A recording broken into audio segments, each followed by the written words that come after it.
नमस्कार साथियों, आपका स्वागत है जय बजरंग इंस्टीट्यूट पर। जैसा कि आपने हमारा पिछला लेक्चर देखा, हमने जनजातियाँ शुरू कर दी हैं और हमारी सारी की सारी क्लास सिनॉप्सिस बेस रहती है, जहाँ पर आपको मेहनत करने की ज़्यादा आवश्यकता नहीं है। मैं सिर्फ उन्हीं पॉइंटों को लिखता हूँ जो आपके लिए एग्जाम की दृष्टि से महत्वपूर्ण है।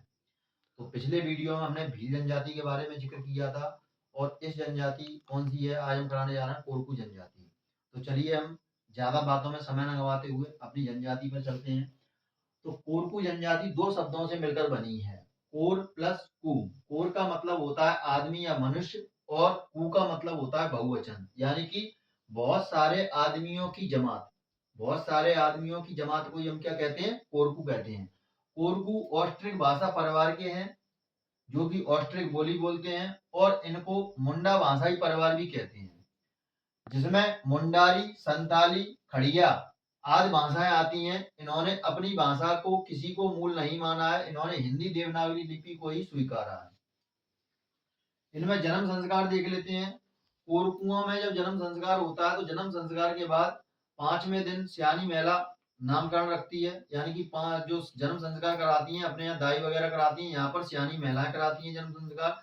और 5वें दिन क्या करती हैं, तुम्हारा नामकरण करती हैं लड़के का, ठीक है। और जैसे ही अगर कोई कोरकू जनजाति वाली महिला होती है और उसको प्रसव पीड़ा के दौरान अगर पीड़ा हो रही होती है, असीम दर्द हो रहा होता है, तो उसे पति के दाहिने पैर के अंगूठे को पानी में धोकर पिलाया जाता है, जिसे चरणामृत कहा जाता है। क्या कहा जाता है? जिसे चरणामृत कहा जाता है। और कोरकुओं की महिलाओं की डिलीवरी होने के बाद महिलाएं मात्र 15 दिन विश्राम करती हैं। कितने दिन विश्राम करती हैं? मात्र 15 दिन विश्राम करती हैं। नामकरण यदि कोरकुओं के लड़की होती है तो 3 दिन में उसका नामकरण कर दिया जाता है, और यदि लड़का होता है तो 5वें दिन नामकरण कर दिया जाता है। ऐसी इनकी मान्यता है कि लड़का पंचों में बैठता है, इसलिए लड़के का नामकरण 5वें दिन किया जाता है। और जो नामकरण करता है, कौन करता है? सियानी महिलाएं करती हैं। इसके बाद मृत्यु और संस्कार। तो कोरकुओं में जलाना, दफनाना, ये दोनों प्रथाएं हैं। यदि कोई बूढ़ा बुजुर्ग मरता है तो उसको जलाया जाता है, और यदि कोई बच्चा मरता है तो उसको क्या करते हैं? दफना देते हैं, या उसको जल दाग कर देते हैं, ठीक है। इसके बाद है तुम्हारा तीजा। जिस प्रकार हमने भील जनजाति में देखा था मृत्यु भोज टिन्या हुआ करता था, यहाँ पर मृत्यु भोज को तीजा कहते हैं। क्या कहते हैं? तीजा कहते हैं। इसके बाद है तुम्हारा भूम का जाति पुरोहित होता है, जो तीजा यानी कि गमी रोटी में शामिल नहीं होता है। सीडू पीना, यानी इनके यहाँ जब कोई व्यक्ति मर जाता है तो सीडू पीना यानी कि शराब पीने का रिवाज रहता है। सिडोली गीत गाए जाते हैं, और सिडोली गीत क्या होते हैं? मृतक के मरने के 10-12 दिन बाद जो घर की बड़ी बूढ़ी औरतें होती हैं, वह मृतक यानी कि मरे हुए व्यक्ति की याद में उसके किए गए कार्यों का बखान करती हैं और सिडोली गीत गाती हैं। इसे क्या हम बोलते हैं? सिडोली गीत बोलते हैं। इसके बाद आता है मंडो या मृतक स्तंभ, यानी कि जब कोई व्यक्ति मर जाता है तो उसकी समाधि पर एक मंडो लगाया जाता है, जिसे हम क्या बोलते हैं? मंडो बोलते हैं, मंडो या स्तंभ। और यह सागौन की लकड़ी का बना हुआ होता है। किसका होता है? सागौन की लकड़ी का बना हुआ होता है, जो इसकी समाधि पर लगाया जाता है। इसके बाद सिडोली प्रथा। कोरकुओं का ऐसा मानना है कि उनका पितर यानी कि जो मर गया है वह कुछ ही दिनों में देव पितर में शामिल हो जाएगा, उसके लिए एक बहुत बड़ा आयोजन करते हैं और सिडोली प्रथा मनाते हैं। सिडोली प्रथा में शराब वगैरह पी जाती है और एक दूसरे को जमकर गाली दी जाती है। बात बात पर गाली की नौबत इतनी आ जाती है कि सिडोली में लोग एक दूसरे की हत्या भी कर देते हैं, और सिडोली में की गई हत्या की सुनवाई कहीं पर भी नहीं होती है। इसे क्या बोलते हैं? हम सिडोली बोलते हैं। सिडोली आम तौर पर उन्हीं व्यक्तियों की मनाई जाती है जो प्रसिद्ध गांव का पटेल या पड़ियार या कोई भी व्यक्ति हो, और साल में एक बार मनाई जाती है। इसके बाद चलते हैं हम अतिथि संस्कार। तो कोरकू किसी साधु से कम नहीं है। यदि इनके यहाँ पर कोई व्यक्ति आ जाता है तो सबसे पहले क्या होता है? सबसे पहले घर की बड़ी लड़की या पतोहू, जिसे हम बहू कहते हैं, तो सबसे पहले एक गिलास पानी लाएगी और उनके लिए खाट बिछाएगी, ठीक है। और खाट बिछाने के बाद फिर बाद में जोहार जोई किया जाता है कि आप कैसे हैं, कुशल क्षेमा पूछा जाता है, हालचाल पूछा जाता है, कैसे आए हैं। यदि लड़की वाले की तरफ से रिश्तेदार हो या लड़के वाले की तरफ से, तो उसे क्या बोलते हैं? अतिथि सत्कार में जोहार जोई बोलते हैं। इसके बाद आता है खान पान। तो कोरकू जनजाति आमतौर पर मांसाहारी भी है और शाकाहारी भी है, लेकिन क्या है, पैसों की कमी के कारण ये लचका जैसे खाद्य पदार्थों का उपयोग करते हैं, तरल पदार्थों का। और सीडू यानी कि जो महुए से बनाई जाती है शराब, सीडू, उसे सीडू को पीते हैं। अपने यहाँ जो मकान होते हैं, घर होते हैं, उनको ये लोग क्या बोलते हैं, ढाना बोलते हैं। ऐसे ही भील जनजाति में मैंने बताया था मकानों को कू कहा जाता था। कतारबद्ध ओटले, कतारबद्ध ओटले कोरकुओं के ढाने की विशेष पहचान है। कतारबद्ध ओटले, दो सीधी सीधी लाइन रहती है और इस तरीके से आमने सामने घर बने रहते हैं। और जो आमने सामने घर बने रहते हैं कतारबद्ध, उन्हें क्या कहते हैं, ओटले। इसके बाद चलते हैं बर्तन एवं अन्य वस्तुएं। कंडी और लोइटू, लोइटी को क्या कहते हैं, तवा कहते हैं। अपने यहाँ तवा बोला जाता है, तवा को यहाँ क्या बोलते हैं, कंडी या लोइटी। और भील जनजाति में तवा को क्या बोला जाता था, खपरा। इसके बाद मिट्टी और एल्यूमिनियम के ज्यादातर इनके बर्तन होते हैं। अब चलते हैं आर्थिक स्थिति। तो कोरकू जनजाति के लोगों की स्थिति, आर्थिक स्थिति यानी कि अत्यंत दयनीय होती है, गरीब किस्म के होते हैं और यह जंगल काटकर खेती करते हैं। मतलब किसी एक विशेष स्थान पर ये नहीं रहते हैं, अपना घर बदलते रहते हैं। जैसे इन्होंने देख लिया कि कोई विशेष जंगल इनको दिख गया तो वहां पर ये रहेंगे और जंगल काट के वहां पर खेती करना स्टार्ट कर देंगे। और जैसे जैसे वो भूमि धीरे धीरे बंजर होती जाती है तो वह स्थान छोड़ देते हैं, फिर दूसरी जगह जाते हैं, फिर यही प्रक्रिया अपनाते हैं।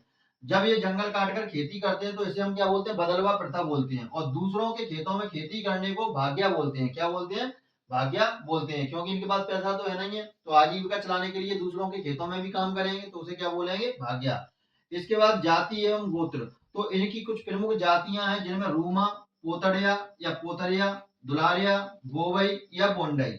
और इनके गोत्रों की बात करें तो इनके गोत्रों की संख्या कुल 36 है। विवाह की बात करें तो इनमें लमसना, सेवा विवाह या गर्दमाद विवाह होता है। तो जो लमसना प्रथा होती है वह गरीब कोरकुओं में विशेष रूप से प्रचलित होती है। लमसना में क्या होता है, लड़की का पिता जाता है और मेले में घूमकर एक लड़का देखता है अच्छा सा और उस लड़के को वह अपने घर ले आता है। वह लड़का आकर अपने सास ससुर की सेवा करेगा और उस लड़का यानी कि लमजना को पहले ही हिदायत दे दी जाती है कि वह 1 साल के भीतर अपनी पत्नी को गर्भवती कर दे। यानी कि उस बाप के बेटे की जो बेटी है उसको 1 साल के अंदर क्या कर दे, गर्भवती कर दे। यदि लमजना ऐसा करने में असमर्थ रहता है तो उसे भगा दिया जाता है और लड़की का पिता लड़के के लिए फिर दूसरा लमजना ढूंढकर लाता है। लमजना प्रथा या लमजना विवाह एक तरह की पुरुष की पहचान होती है। इसके बाद आता है तुम्हारा चिथौड़ा प्रथा। तो चिथौड़ा प्रथा जैसा कि उसमें भील जाति में आपने भोजगड़िया देखा था, बिछपतिया देखा था, शादी विवाह कराता था, वैसे ही यहाँ पर वही कार्य चिथौड़ा का है। चिथौड़ा लड़की वाले के यहाँ जाता है और शाम को पहुंच जाता है और वहीं लड़की वाले के गेट के सामने बैठकर डेरा डाल देता है। लड़की वाला सुबह उठता है और गांव के पटेल के पास जाता है और इस चिथौड़ा से विवाह की बातचीत करता है। और विवाह की बातचीत करने के दौरान ही दहेज की जो प्रथा है उसको भी कंप्लीट कर लेते हैं कि कितना दहेज देगा। दहेज को इनके यहाँ गोनोम कहते हैं। और जब लड़की का पिता लड़के वाले से बात के लिए, विवाह के लिए राजी हो जाता है तो वह सीडू आनी कह देता है, यानी कि दारू का निमंत्रण देता है कि अब बात पक्की है और यहाँ पर आप शादी कर सकते हैं। यहाँ एक बात और आपको क्लियर कर दूं कि इन विवाहों में, जनजाति विवाहों में ज्यादातर लड़की वाले को दहेज नहीं देना पड़ता, लड़के वाले ही दहेज देते हैं। और लड़के वाले जो दहेज देते हैं, दहेज के रूप में अनाज हो सकता है, पशु हो सकते हैं, नगद रुपए भी हो सकते हैं। इसके बाद आती है तुम्हारी राजीबाजी प्रथा। राजीबाजी प्रथा में क्या होता है, लड़के और लड़कियां आपस में प्रेम करते हैं और अपने रिश्तेदार के यहाँ पर भाग जाते हैं और विवाह कर लेते हैं। इस प्रथा को क्या कहते हैं, राजीबाजी प्रथा कहते हैं। और राजीबाजी प्रथा में क्या होता है कि यदि लड़की पंचायत के सामने प्रकरण आता है और लड़की यदि राजी, लड़की कह देती है कि वह अपनी मर्जी से गई है तो विवाह संपन्न समझ लिया जाता है। और वहीं यदि लड़की मुकर जाती है, लड़की कह देती है कि मैं अपनी मर्जी से नहीं भागी हुई, मुझे भगाकर ले गया है, तो उससे आर्थिक दंड वसूला जाता है। इसके बाद फिर होता है तुम्हारा तलाक या विधवा विवाह। तलाक और विधवा विवाह क्या होता है कि इसमें यदि स्त्री अपने पहले पति के साथ नहीं रहना चाहती है तो वह पंचायत के सामने जाकर अपनी चूड़ी उतार देती है और तलाक मात्र की घोषणा से ही वह दूसरी शादी करने के लिए तैयार हो जाती है। और इसमें क्या होता है, यदि लड़की पहले पति के साथ नहीं रहना चाहती है और दूसरे पति के साथ रहना चाहती है तो यह पहले वाला पति, पहले वाले पति को, जो नया वाला लड़की का पति आएगा, वह उसको रुपया पैसा देगा, जिसे झगड़ा चुकाना कहते हैं। क्योंकि पहले इसने लड़की वाले को दहेज दिया था, अब उस दहेज की भरपाई कौन करेगा, जो इसका नया पति आएगा वो दहेज की भरपाई करेगा। इसके बाद होता है तुम्हारा हठ विवाह। तो हठ विवाह एक तरह का ऐसा ही, हठ यानी कि शब्द से ही पता चल रहा है, हठ यानी कि जिद्द विवाह, तो ये एक प्रकार का ऐसा विवाह है। इसके बाद बात करते हैं देवी देवताओं की।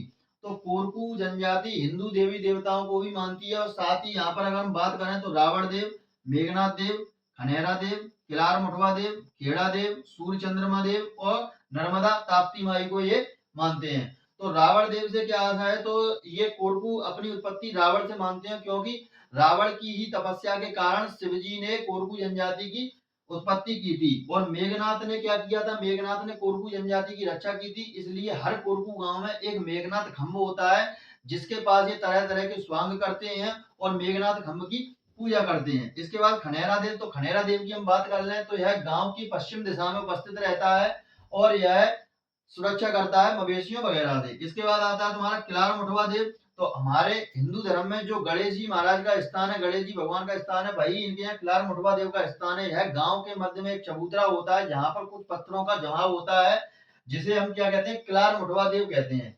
इसी प्रकार खेड़ा देव की बात आती है, तो खेड़ा देव गांव की पूर्वी सीमा में या उत्तरी सीमा में उपस्थित रहते हैं और गांव में भारी बीमारियों को आने से ये रोकते हैं। इसके बाद सूर्य चंद्रमा की बात करें तो सूर्य चंद्रमा को भी यह पूजते हैं और शरद पूर्णिमा के दिन कोरकू जनजाति का ऐसा मानना है कि एक बर्तन में दूध को भरकर लटका देते हैं और मानते हैं कि शरद पूर्णिमा के दिन आसमान से अमृत गिरता है और उस दुग्ध पान का, यानी कि उस रात को 12 बजे के बाद उस दूध को ये सारे के सारे लोग पीते हैं और कहते हैं कि इससे हम अमर हो जाएंगे। इसके बाद नर्मदा ताप्ती, तो नर्मदा ताप्ती नदी को भी ये मानते हैं और माता के सदृश मानते हैं। इनका मानना है कि रात को हम नर्मदा और ताप्ती नदी में जाएंगे, नहाने जाएंगे, वहां से जल लाएंगे और अपने खेतों में छिड़केंगे तो हमारे फसल की पैदावार अच्छी होगी। इसके बाद बात करते हैं इनके प्रमुख त्योहार। तो प्रमुख त्योहार में इनका है गुड़ी पड़वा। गुड़ी पड़वा यानी कि एक तरह की नववर्ष मानी जाती है और इस दिन ये कर करते हैं, नींबू के पत्ते के साथ गुड़ मिलाकर खाते हैं, जिससे इनका मानना है कि साल भर इनको कोई बीमारी नहीं आएगी और नव वर्ष के रूप में मनाते हैं और इस दिन ये कोई कार्य भी नहीं करते हैं।